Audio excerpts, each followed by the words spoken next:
When it's time to replace your wiper blades, an authorized dealer can provide you with the right set for your vehicle, and you can install them yourself in just a few minutes.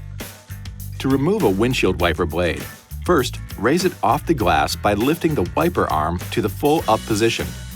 Next, flip up the locking tab to disengage it and tilt the lower end of the blade away from the arm. Use one finger to push the release tab toward the wiper arm and keep it steady while using the other hand to push the blade away from the J-hook and toward the windshield. With the locking tab open, position the replacement wiper blade under the J-hook and insert the bracket into the hook through the opening under the tab. Slide the wiper up until it clicks, and then snap the tab into the locked position. Now, just lower the wiper blade onto the glass and repeat the process for the other side. This video is not intended to take the place of your owner's manual. For complete details and other important safety information, please see your owner's information.